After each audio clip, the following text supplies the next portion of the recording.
Hey guys, this is the real Romi, and I am sitting here at a sober shop in Austin. Who am I sitting with? Where are we at? My name is Grace Vroom. I am the co-owner along with my amazing husband, Joe Patterson. He's in the corner. He's in the corner. He's like hanging out, getting actual work done. We co-own Dear Dry Drinkery, which is a mouthful. I was going to try and say it, but it's difficult. It's difficult. We thought it was going to be like so cute and like, oh, this is what a drinkery is. That's very sweet. Dear but then Dry we did it to ourselves. So that's also, so we're here at Dear Dry Drinkery, non-alcoholic bottle shop. We're drinking some great things. This is Something and Nothing hibiscus and rose soda. And then 50 calories, right up my alley. No alcohol in this, right? Yeah, like very little sugar, all delicious. Then I've got a Good Spirits. These guys are brewed in Austin, Texas, French Exhale, and we're psyched. All the girly ones. There you go. Cheers. Cheers. All right. So I was introduced to Grace coming here for a makeup lesson. Her husband was very sweet, reached out, booked me for a makeup lesson. I'm a makeup artist here in Austin. So we came here into the store and we were doing your makeup. And your makeup looks beautiful, by the way. Thank you. So I prepped perfect. Everything I learned your shadow is from you. Is perfect. So I'm like looking at it like she looks beautiful. But I'm sitting here in this shop and I'm like, what an amazing idea. So I knew a few of these drinks because I have gone off and on with my sobriety journey over the last few years. And some of the Shirleys and all of that, like that's how I've been able to celebrate. Totally. Or go out to Barton Springs or to lay by the pool this summer or to do anything is by finding non-alcoholic drinks. And as we were sitting here, I was like, oh my God, this is so cool that you have a shop. Yeah. So tell me, how did this come? How did this baby be invented? So first of all, I love that like we were going to do the makeup lesson. You're like, I can come to your place. We were going to move. And I was like, it's a nightmare in here. Let's go to the shop. We'll see how it goes. And then I love that it just blossomed from there. Yes. So Joe and I moved here. We were living in Massachusetts, which is where we fell in love. We came to Austin to kind of get away from it all. I knew that I had to get sober. Which is a longer story. Yeah. But I had a very clear addiction to alcohol. Yep. And so I came here and I was like, I guess I have to stop. And Joe just sweetly, just because he's a supportive, incredible person, was like, okay, I'll stop too. But then our social life in Austin got really difficult. Neither of us, I really didn't know how to navigate life without being like, we'll go to a bar, we'll get a fancy drink, I'll get wasted, I'll say something I don't mean. Like that's how I knew how to socialize. So it became a lot of like, just became quieter, became more stuff at home, and became, we were hanging out with more people who became dear to us. And so what we wanted was, we kept seeing all these drinks, like these look cool, they taste delicious, but I didn't know where to go to find ones that were really great, the ones that I in particular wanted. The shopping experience was either you could go online. Yep. You can pay $70 in shipping. You get the sampler pack that's like 150. Which is what I've been doing. Totally. Right. Yeah. And it's a great way to do it. But also sometimes if it's not your jam, then you're like, cool, I'm out like $100 and I want something else. Or I could go to a liquor store where I would have to like, Joe would have to hold my hand because I don't know what's going to happen if there's a whiskey tasting. I don't know if I'm going to get triggered. Yeah. And I was like, well, these shopping experiences just aren't ideal. Yes. So we had seen some of these shops in LA and New York, and we had been told like, those are trend-setting cities. You know, like this is Texas, sweetheart. It's not going to happen. And I was like, well, I need it and I want it. This is also Austin though. Exactly. Yeah. And so like, I was like, come on, like everyone's very wellness focused. Yes. Like everyone wants, it also just made it clear to me, I'm an alcoholic. My husband's just a supportive, great person. But there's a million reasons why people don't drink. A million. And and so we were hearing all these other reasons and we were like, we need that place where you could have someone who tells you what's great, what's new, what's fun, how to mix it. And so that's how this was born. And the logistics of it is totally different, but that's sort of where it came from. Yeah. So you've been sober how long? Been sober for 8 years. Amazing. Yeah. Thank you. Amazing. I will say, just like to capture that, Austin is a very health-focused city. I got sober with a person I was dating who was an alcoholic and was sober. And I came into it supporting him. I've dealt with sobriety my whole life. Yeah. So I think I claimed to support him. Sure. Yeah. As my sobriety reason, but whatever. But I had actually struggled with alcohol and addictive personality overall my entire life. I tried to get sober on a television show. It was documented. And I think through that journey of following him and getting sober, when we broke up, I started drinking again. Yeah. Right? Because I said, okay, well, I'm not supporting you anymore. Right. And immediately I was like, this is not the lifestyle for me. Totally. Yeah. And I'm such a health freak. Yeah. And Austin is actually a very health conscious city. Yeah. I think there's been so much more out there on like the podcast about just alcohol being poison. Totally. People are actually talking about alcohol in a new conversation right now. Which is incredible to be someone who's been sober out of necessity. Right. To be like, oh, you guys think this is cool. Like you're validated that this is poison. Totally. And like going to like, I'll put gas in my car and it's like, you know, however much ethanol in the gasoline. And I'm like, that's the same ethanol that's in the whiskey that I would drink from the bottle. Yes. Like, how is that possible? And we just poisoned ourselves. Totally. And it's, you know, socially been acceptable forever and ever. Yes. And Holly Whitaker says this. She's written a great book, but she's like, you know, it's the only drug that you have to justify not taking. Yes.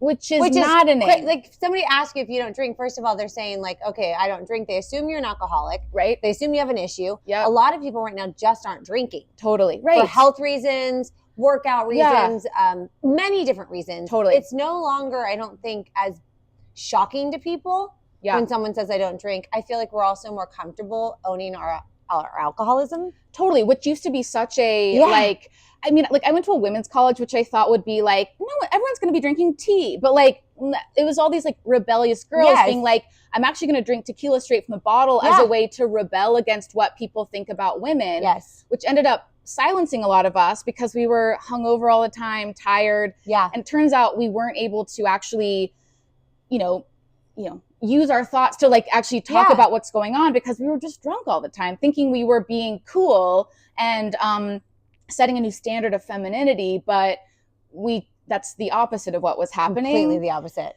Which is also mind-boggling. I thought I was like cool, rebellious, like punk rock for the way that I lived my life. And I look back now and I'm like, you were just really under like not enough therapy. Yep. You had a lot of trauma. And you were numbing yourself out. Totally. That's not punk rock. Right. You were not cool. I know. Right? Like you were masking so much by drowning yourself out with pure poison. Right. I don't know, I'm sure for you as well. And anyone in the society, like my life and my joy and my peace being sober is next level. It's way beyond what I ever thought would be possible. Yes, same. And a lot of what went into building like this place, which we rent and didn't actually build. So, but like building this shop. Right. Yeah. So like when all that drinking, we were all like, but no one's an alcoholic. Because that word was like, no. Like, no one has a problem. It's just we're having too much fun or we're going too hard. Yes. And so then from there, I think what we wanted was some place that was really bright and open and airy because I was so scared that hearing alcoholic meant that I would be subjected to like basements of churches that then would be so dark and like boring and just sad. So we wanted a place that was just really airy, which is this. It's beautiful. Very light and colorful. It feels like a shop you want to be in. You want to shop here. You want to taste things. It doesn't make you feel like you're going to go down some kind of rabbit hole of wanting to drink again. Yeah. I think creating a space like this, though, for like we said, the sober community that is here in Austin. Yeah. It is large. Yeah, totally. I know a big group of, there's a really big thing on mental health here in Austin. This was the perfect city. Yes. To open something like this up. Totally. If it was available in many cities. Yeah. I work with a lot of clients through my coaching that are struggling with alcoholism. Sure. They're afraid of churches. Yep. They're afraid of that scene. They're afraid of what getting sober looks like. Totally. Yeah. And they also don't have something like this nearby. It doesn't look fun, light, and when you go to a social event. Yep. So anniversary, a wedding, right? I just got engaged. Yes. I was looking when we were down there in Laguna for someone to please bring me a bottle of champagne. That's not Martinelli's apple juice. That's what they offered me. Of so course. We went to the hotel to celebrate like this engagement. Yeah. I asked the waiter, do they have a non-alcoholic champagne? They offer me Martinelli's. Yeah. Of course. Which is, it's children's. Yeah. You know what I mean? I don't want to think of sugar. I want kind of like, when do you think this will kind of get its way in more to the restaurants and be more mainstream? That's sort of the ultimate question, right? Because what we also knew is that Sands Bar that was like the country's first non-alc bar. They're here in Austin. That's here in Austin by owned by Chris Marshall, who's a great friend. We wouldn't exist without him, without Sands Bar. We knew that you could go to a place and you could have those incredible things that were fizzing and buzzing and that vibe. Exactly. Go on a date. Right. And you could go there and you could be like, you're not stressed about like, you're going to get wasted or it doesn't. Yes. That's just a non-issue. So we wanted to build a place that was like, if you want to go celebrate somewhere else or you want to go to a party, you don't have to feel lonely. You don't have to feel like, yeah, I brought Welch's to this. Right. Like that's the only way I can celebrate getting engaged. And so, so this type of stuff is coming up, but the restaurants, I think it's a lot of just not wanting to spend money. Like they're just not sure. I think because a lot of people are like, they go to bars or restaurants and they just don't know if they can order a non-alcoholic cocktail, if it's going to be any good. What's mocktails? Right. And so for a long time, it's been like just sugary juice. Mocktails. And so I think people are kind of scared that that's what they're ultimately going to get and pay for. Yeah, I am. Of course. Yeah. But now now there's all these like super well-crafted spirits and like champagnes that taste incredible. And and bars and restaurants are like, well, no one really paid, $20 for the pineapple juice that we were offering. Because it's pineapple juice. So when you say the spirits, for those listening too, because I'm like looking at your whiskeys and your tequilas and stuff, what is all of that? Totally. Great question. Okay, I'm like, so anyone listening is like, all we grew up on was if you didn't drink, you brought a 6-pack of O'Doul's. Exactly. To the party. Yes. And you're like, hey guys, I'm sober. Awesome. Yeah. So what are these spirits? What are they? Totally. So we have things that are organized by just like spirits, right? So they are, some of them are going to be like dupes, right? Where they're going to taste identical to tequila. They've mixed a ton of flavor, or they've made full-blown tequila and then extracted the alcohol from it to retain a lot of that flavor. So you can create, those margaritas and pina coladas. If you're like, look, I'm pregnant, but I want to have my margarita night with my girls, like, you can do that. There's also some spirits that are just like botanicals, right? So if someone's like, I'm really triggered by the idea of having a Jack and Coke, that's going to remind me of awful nights. Then we have something like Tennyson, which it's made in Austin and locally owned. And it's like this black tea, orange, bergamot. It's complex. It's well balanced. It's well thought through. And you can use that with just like bubbles of some kind. And you have something that's layered that doesn't make you feel like you're at the kids' table and doesn't make you like, I love Topo Chico, but a lot of this was built out of Topo Chico fatigue. Of like, we're done with the Topo Chico. And so, but you can have things that it's crazy because most of the people who come in here are drinkers. And so they come in and they're like, I just can't be hungover on a Wednesday anymore. Or like, or I'm doing 2 weeks where I'm trying to reset some stuff or I want to work out more, whatever. And they come in and they're like, this is just a cool thing. It's well branded.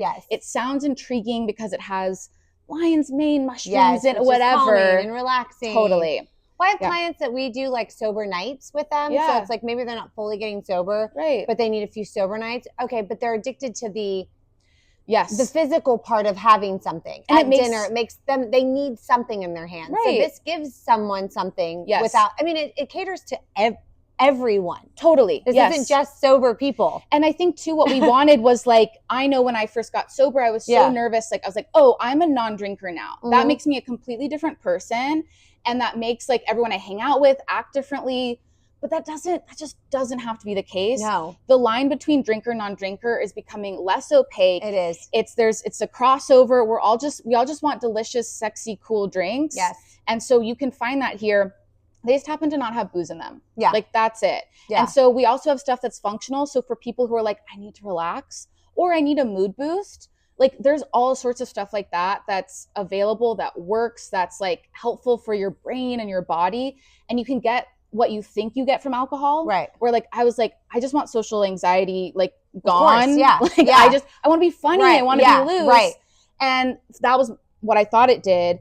But you can actually try things that will help you with those specific things that won't give you a hangover, won't poison you. What is it that's in them that helps with that? So it's a myriad of things where it's like guarana or moringa, all these kind of, it's a lot of like herbs and vitamins.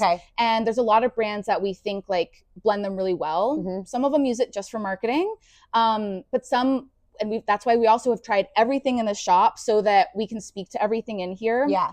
And tell people like, what you really want is to just like wind down at the end of the day. Like this is perfect for that because it has valerian root in it and a little bit of hemp, and that'll be your chill down. But you know, if you're not looking to get, I think that's one of the biggest things, right? Is that people have social anxiety. Yes. And alcohol helps with that. And people that are dealing with that internal dialogue, or they're comfortable, don't know how to be comfortable yet because we've been raised on this is how you socialize. A party is this, a wedding is this, a birthday party is this, a beach day is this. If we've already been so ingrained and taught that comes with drinking. Yes. If you're going through a breakup, if you're drinking, it's like we're trained that these things pair well with almost everything in our lives. Yeah. So to create a new habit and like break old habits and then condition yourself to like getting used to the you. Right. And having something, it's terrifying for people. But it's good that you bring up like, okay, so pregnant people, right, still get to celebrate and live their life through their pregnancy. Yeah. People dealing with health issues. Yep. People that are fasting or, you know, removing alcohol for health reasons or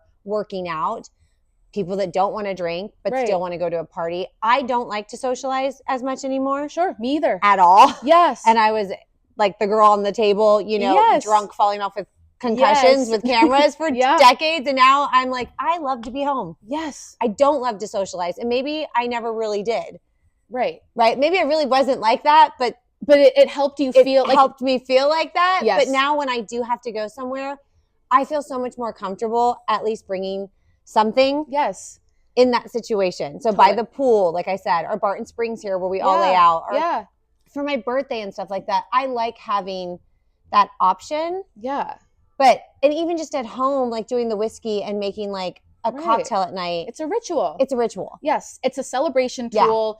It's a connection mechanism. It is. It makes you, you know, if you share a bottle of something with someone else, like you feel bonded to them. You're having this shared experience.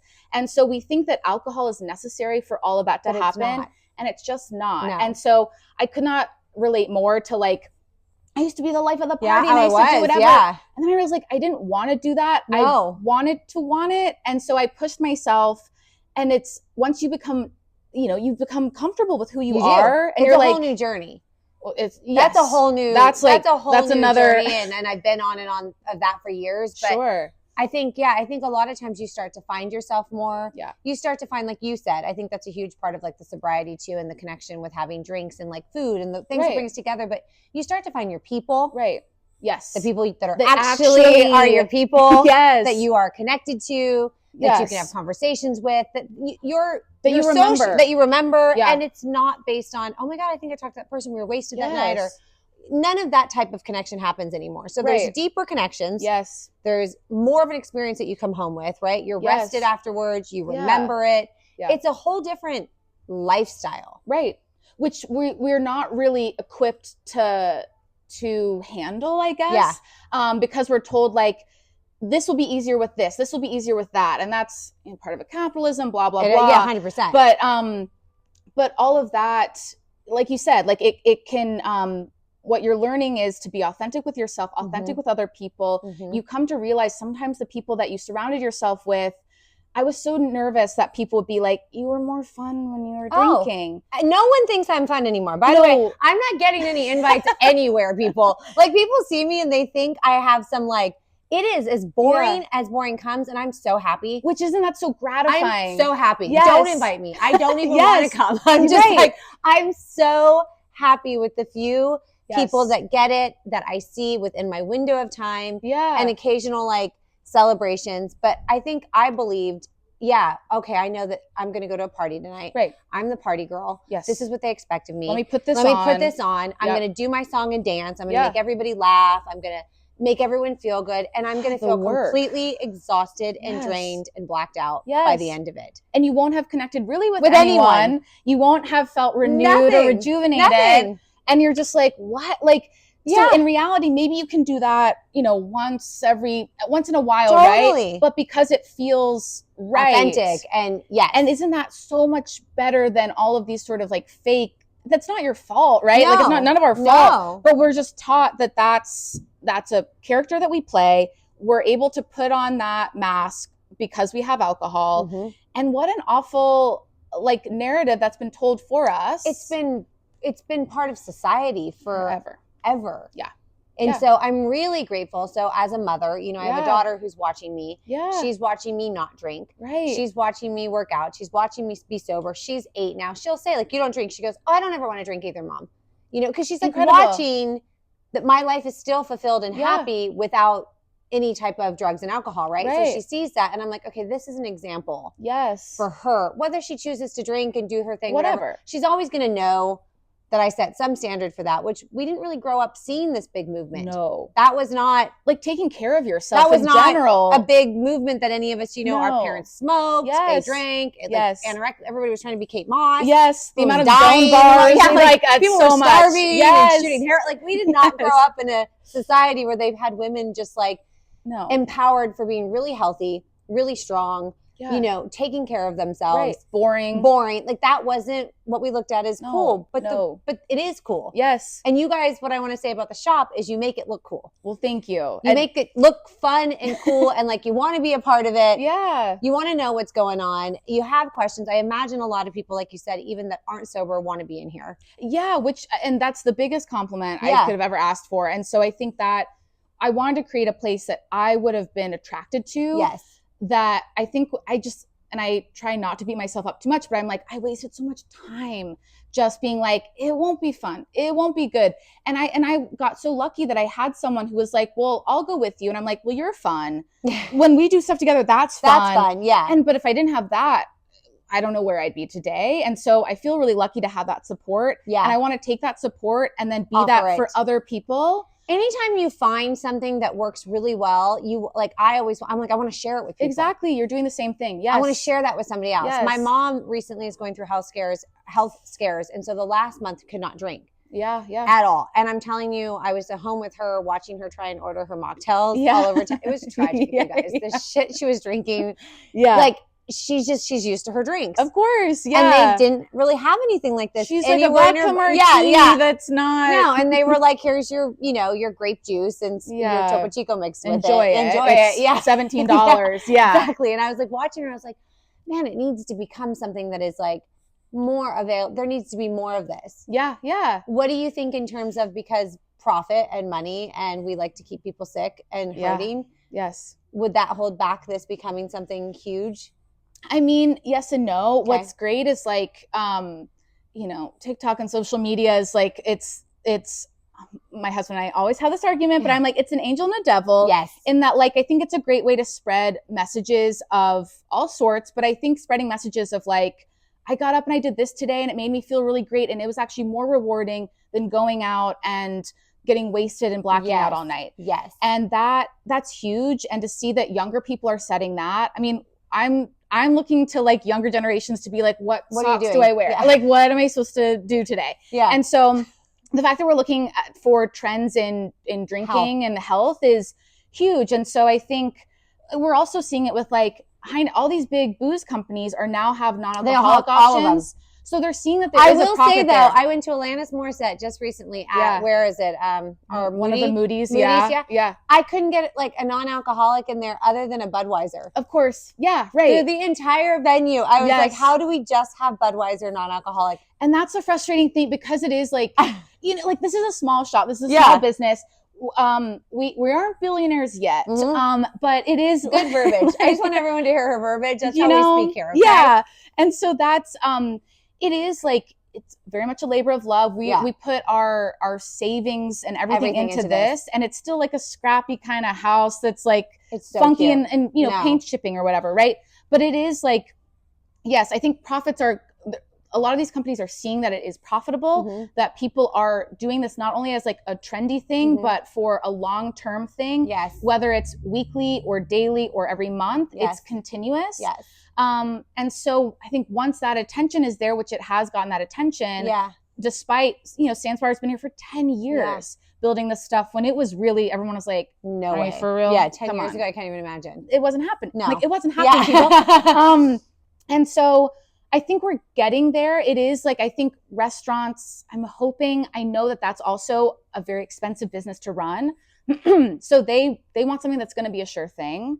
And I think it's like the How people. can you dismiss, though, that half the community's not drinking and going out? You can't. I mean, there's money there. Right. There's more really loud and proud, sober people than I've ever seen. And I like stuff like this. I think these conversations, they get like, we're very purposely across the street from like a James Beard award-winning restaurant because we want, I'm like, hey, Bufalina, they rock, they're great, they're delicious.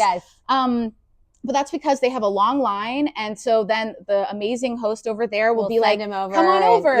And then they start asking them for some of the drinks that are in here and vice versa. Perfect. And if we can get like the east side of Austin, it's just talking about it. It's asking bartenders for like, particular spirits that so you enjoy. Are you going in and trying to get some of these drinks or not really? So it's more the brands. It's more the brands. And so it's a lot of those reps that are around here, a lot of distributors, a lot of stuff that I didn't realize would be part of this business, but they're going in and they are connecting with bars and restaurants. And it's nice to be a place where we can even talk to some of these bartenders who are like, I'm about to pitch this to my owner or whatever. Like, what's selling really well? What are people asking about? Most bartenders are sober. Exactly. I mean, they're normally sober bartenders. Yes. Yeah. And like Bjorn, who's just in here, he's a sober bartender who's been whipping up amazing stuff. Yeah. And they're everywhere. But it's convincing bar owners and restaurant owners to spend money. That there's money here. And that imagine what it would do just to see like, just health reasons. Yes. To see more of this be available everywhere. Right. And totally. I think it would be huge also to just send a signal to people who do drink that like, it's okay. It's not like the menu's not just Sprite and iced tea. No. Like it's actually like intriguing stuff that's delicious. And so brunch doesn't have to be bottomless mimosas. Where you're blacked out by noon at the end of the day. And napping for the rest of the day. The boat, you can have a nice cold drink on the boat. And you're like, this is intriguing. This is cool. This is fun. I can talk about the layers, the mouthfeel. And you can have that same experience where it's a lot of just not being left out, not feeling lonely, and not being othered. And to think that drinks could help with that is wild. Well, I'd love to break that. I'd love to see over the next few years, right? Just breaking that is what makes it cool, right? Or that's the connection that we're bond. I would just love to see people be more connected as like humans, right? By removing that stuff. I know that half of Austin is on mushrooms, so they don't drink they don't drink alcohol anymore. So true. So I mean, there's been a rise in. Yeah, that's what the generation is doing right now. They're on mushrooms, which is great. They're chilling, fine, right? Trip out. They're tripping out, right? And they're not drinking, right? So I know bar sales have gone down. Totally, they've tanked. All these even like organic wine, it still has that poison in it. Yep. And it's just poison. It's just poison. It is. And that's also a hard thing to get across too, because you're also, we're saying it's poison, but there's billions of dollars of marketing where, alcohol companies are like, but we have fresh orange juice in it. Right, so it's actually, really great for you, or electrolytes or whatever. Yeah. And so it's just hard, but I think like, it's just talking about it, normalizing. I think it's normalizing it. Just like, which is why I was grateful for this conversation, is like, I want to just put these out there where people see like, I think we're cool, right? I look at us and I'm like, we're cool people. We're trying. Right? Like people are cool and not drinking. Yes. And this is like, let's normalize this. Let's make this more like common. There are options out there. Yeah. Will this shop, is the goal then to open it up in other places? To take it on the road? So that is, longer answer than necessary, but we started out as like kind of like a food truck, which we thought would be very Austin. We also could not get a place to rent to save our lives. Everyone was like, maybe try like opening up a med spa, that will be helpful. No one would rent to us. And this was in 2021. So we got a food truck type thing. We were trying to sell stuff from there, get to, sort of test the idea. Then we did so well, we were able to find this place. And by that time, everyone was like, oh, we've been dying for this. And we were like, oh, wow. Okay. And so, so this sort of came to us. We thought we'd have the truck for 2 years. Open this. We've had this now for just about a year. We thought we would hit all these milestones. So we're just ahead of schedule, which is exciting great. And great. Yeah. Which is great. But also we like haven't been prepared. So we're kind of like, we're just trying to amp this up so that we add in a lot of new products a lot of the time so that people can try new stuff. I think we just want to make sure this is a well-oiled machine, and then find out which other neighborhoods people want this in, right? Like, I don't know if Georgetown's dying for this, or I don't know if South Austin like needs this or what. And so just sort of gathering data, which is so boring, but then we'd like to open so many it. different like big cities though, like the Austins and the certain parts of LA. Right. And LA has like 3 or 4 of these types of shops. Yeah. And so why can't Austin? Like there's room for everyone. Oh yeah. Yeah. 100%. Yeah. And so it's massive here too. Exactly. That's the hope. Okay, so I've got people knocking on the door, and I don't want to take away from their business. Everyone's good. Almost done here. Yeah. I want you guys to have your business. So no, it's all friends who are like just being really sweet, which is so nice. Like, they're like, "Oh, you're doing something." Yeah, which, I'm like, I want them to come and buy. No, they're all cool. The goal then would be to spread this throughout Austin. Yeah. Then eventually it grows bigger, right? This is your millionaire like track, right? Then you're taking it to different. I think figuring out sort of where in Texas, what's great is there's one in Dallas, in Houston, San Antonio, and it's just about, I think, also maximizing like what's actually working. We're trying to figure out, do people really want functional over the non-alcoholic wines? Mm-hmm. Is there room for just a wine shop? Is there room for something like branching off into just stuff like that? It's a lot of learning. Can you go online and buy from you? You can go online and you can pick up in the store. That's also something we want to we're going to have a delivery team, so we want to also make it accessible, right? Okay. That was a big thing for us. A lot of these things are pretty expensive. Yeah. It's a crazy process to go through. Branding costs a lot of money to stand out. Yes. And so some of these things cost money, but we wanted to make it so that you could try stuff. You could get one can of something. Right. And so we hope that we can also spread it so that we can lower costs. We can make sure that anyone who wants to try this can get in. I want to ask you that with you saying that in terms of price. Yeah. Is it accessible price-wise for anyone, or is it on the higher end? It's on because you don't make the actual drinks. This is your shop. So I'm curious, the younger kids, the college kids, some of the sober people who are struggling with their work that needs this, where's the price range for them? Great question. And that's sometimes frustrating for us because you can get a can for, as little as $2. Okay.